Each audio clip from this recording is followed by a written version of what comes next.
नमस्कार दोस्तों, कक्षा 10वीं के छात्रों के लिए लेकर आया हूँ मासिक टेस्ट अक्टूबर का कक्षा 10वीं का सामाजिक विज्ञान का रियल पेपर, जो कि आपका मासिक टेस्ट अक्टूबर का रियल पेपर है। यही पेपर आपको देखने को मिलेगा अपनी परीक्षा में। सामाजिक विज्ञान का रियल पेपर है। इसमें पूर्णांक आपका रहेगा 20 अंकों का, जो कि हमेशा रहता है, और इसमें समय रहेगा आपका 1 घंटे का। इसमें आपको काफ़ी ज़्यादा जो आपका 100% रियल पेपर है वही पेपर आपको देखने को मिलेगा। तो आप जल्दी से जल्दी इस चैनल को सब्सक्राइब कर लें और पूरा पेपर अच्छी तरीके से रट लें, क्योंकि जब आप स्कूल जाएंगे और पेपर खोलेंगे तो सबसे पहले आपको यही पेपर देखने को मिलेगा। तो चलते हैं सीधा वीडियो की तरफ। तो इसका पहला प्रश्न है, सही विकल्प चुनकर लिखिए। पहला है इसका 5 प्रश्न है, प्रत्येक पर 1-1 अंक आपको मिलेगा। पांचों विकल्प पर वे फसलें जो वर्षा ऋतु के आरंभ में बोई जाती हैं निम्नलिखित में से क्या कहलाती हैं? रबी की फसलें, खरीफ फसल या जायद फसल या उपरोक्त सभी। तो वे फसलें जो वर्षा ऋतु में बोई जाती हैं, आरंभ में बोई जाती हैं, वो कहलाती हैं खरीफ की फसलें। तो इसका राइट आंसर हो गया ऑप्शन नंबर बा, खरीफ की फसलें। अब चलते हैं नेक्स्ट क्वेश्चन की तरफ। आस, अमन, बोरो निम्नलिखित में से किस फसल की किस्में हैं? ऑप्शन ए गेहूँ, ऑप्शन बा धान, ऑप्शन सा चाय या ऑप्शन द कॉफ़ी। तो इसका राइट आंसर है ऑप्शन नंबर बा धान। नेक्स्ट, वैश्वीकरण के आरंभ का एक मुख्य पहलू है। औपनिवेशीकरण, विनिमय दरों की सुधार होना, आपसी प्रतिस्पर्धा, उद्योग कम वेतन वाले देशों में ले जाना। तो इसका राइट आंसर है ऑप्शन नंबर बा विनिमय दरों में सुधार होना। तो ये हो जाएगा आपका राइट आंसर। अब चलते हैं नेक्स्ट। द्वितीय विश्व युद्ध में मित्र राष्ट्र कौन थे? Germany, Italy, Japan, Britain, France, रूस। फ्रांस, जापान, इटली या जापान, जर्मनी, तुर्की। तो जो द्वितीय विश्व युद्ध है उसमें मित्र राष्ट्र थे, तो वो थे आपकी राइट आंसर ऑप्शन नंबर बा ब्रिटेन, फ्रांस, रूस। अब बढ़ते हैं अगले क्वेश्चन की तरफ।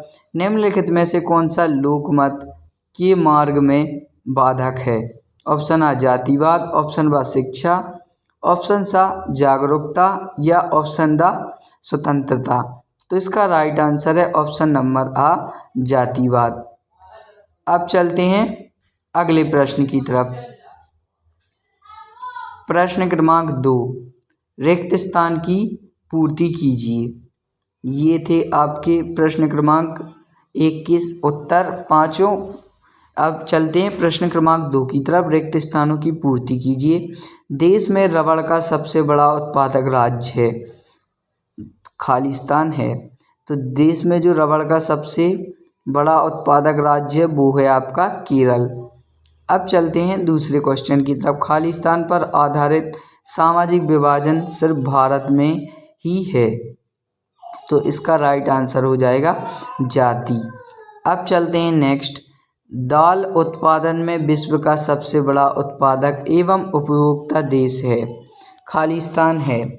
तो इसका जो राइट आंसर हो जाएगा वो हो जाएगा आपका दाल उत्पादक में विश्व का सबसे बड़ा उत्पादक एवं उपभोक्ता देश है भारत, अपना भारत देश है। तो ये थे आपके 1, 2, 3 1-1 नंबर के खालिस्तान। अब चलते हैं प्रश्न क्रमांक 3 की तरफ। सत्य सत्य लिखिए। भूदान ग्रामदान आंदोलन को रक्तहीन क्रांति के नाम से भी जाना जाता है, तो इसका हो जाएगा आपका सत्य।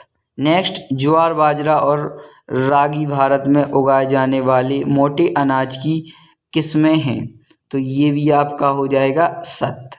नेक्स्ट, इसका भारत का संविधान धर्मनिरपेक्ष है, तो ये हो जाएगा आपका सत्य। तो आपके ये तीनों सत्य हैं, तो इसको आप अच्छे तरीके से रट लें, क्योंकि यही पेपर आपको देखने को मिलने वाला है। अक्टूबर महीने का मासिक टेस्ट का रियल पेपर है। चलते हैं नेक्स्ट। स्थानांतरित कृषि की कोई दो विशेषताएं लिखिए, अथवा वाणिज्यिक कृषि किसे कहते हैं। ये आपका 2 नंबर का है, इसको भी आप अच्छे तरीके से देख लीजिए।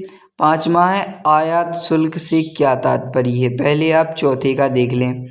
पेड़ों को काटकर तथा जलाकर भूमि के टुकड़े साफ किया जाता है। दूसरा, इस प्रकार की कृषि प्रायः मानसून मृदा, प्राकृतिक उर्वरकता तथा पर्यावरणीय परिस्थितियों उपयुक्त पर निर्भर रहती है। तीसरा, प्रति हेक्टेयर उत्पादन कम होता है क्योंकि किसान उर्वरक, खाद तथा अन्य आधुनिक तकनीकों का प्रयोग नहीं करते। चौथा, 2-3 वर्षों वाला। ये हो जाएगा आपका प्रश्न क्रमांक 4 का आंसर। तो इसको आप अच्छे तरीके से देख लीजिए। 4 का, अथवा वाणिज्यिक कृषि में फसल उत्पादन और पशुपालन बाजार में विक्रय हेतु किया जाता है। ये हो जाएगा आपका प्रश्न क्रमांक 4 का अथवा। तो इसको आप अच्छे तरीके से रट लें। अब चलते हैं अगले प्रश्न की तरफ। प्रश्न क्रमांक 5, आयात शुल्क से क्या तात्पर्य है। आयात शुल्क का मतलब है विदेश से आयात किए जाने वाले माल पर लगाया जाने वाला, इसे सीमा शुल्क, टैरिफ या आयात भी कहा जाता है। आयात शुल्क सरकारी के लिए राजस्व एक स्रोत है, घरेलू उद्योग को विदेशी प्रतिस्पर्धा बचाने का एक तरीका है। तो ये हो जाएगा आपका प्रश्न क्रमांक 5 का आंसर। और अब चलते हैं नेक्स्ट, ब्रिटेन वुड्स समझौते का क्या अर्थ है। ये है आपका 5वें का अथवा। ब्रिटेन वुड्स समझौता 1944 में अमेरिका स्थित हैम्पशायर के ब्रिटेन वुड्स नामक स्थान पर किया गया था। इस उद्देश्य औद्योगिक, भौतिक, आर्थिक स्थिरता पर रोजगार को बनाए रखना। इसके लिए राष्ट्रीय मुद्राओं की मौद्रिक व्यवस्था अंतर्राष्ट्रीयकरण किया गया है। ये था आपका प्रश्न क्रमांक 5 का अथवा का आंसर। अब चलते हैं प्रश्न क्रमांक 6 की तरफ। भारतीय राजनीति में महिलाओं का प्रतिनिधित्व कम होने के कोई 2 कारण। महिलाओं में राजनीतिक जागरूकता का अभाव। दूसरा, पुरुष अभी भी महिलाओं को आगे आने नहीं देते। तीसरा, राजनीतिक दल महिलाओं को उनकी जनसंख्या के अनुपात में टिकट नहीं देते। महिलाओं में शिक्षक का अभाव होना। ये हो गया आपका 6वां। अब चलते हैं नेक्स्ट क्वेश्चन की तरफ। 6वां का अथवा, श्रम के लैंगिक विभाजन से क्या। जब ऐसा माना जाता कि कुछ कार्य महिलाओं के लिए और कुछ पुरुषों के लिए बने हैं, ऐसी स्थिति में श्रम का लैंगिक विभाजन कहते हैं। ये हो गया प्रश्न क्रमांक 6 का अथवा। अब चलते हैं प्रश्न क्रमांक 7 की तरफ। भारतीय अर्थव्यवस्था पर महामंदी के कारण पड़ने कोई 3 प्रभावों का व्याख्या कीजिए। ये है आपका प्रश्न क्रमांक 7 का आंसर। औपनिवेशिक भारत की कृषि वस्तुओं पर निर्यात और तैयार मालों पर, ये आपका अच्छी तरीके से रट लीजिए। ये है गहन जीविका कृषि के कोई 3 विशेषताएं।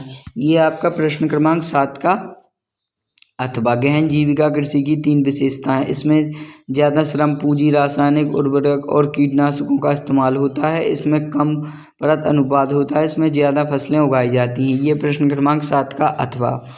अब चलते हैं, तो ये था दोस्तों आपका कक्षा 10वीं का विषय सामाजिक विज्ञान का अक्टूबर महीने का मासिक टेस्ट पेपर, जो कि 100% यही पेपर आपको देखने को मिलेगा।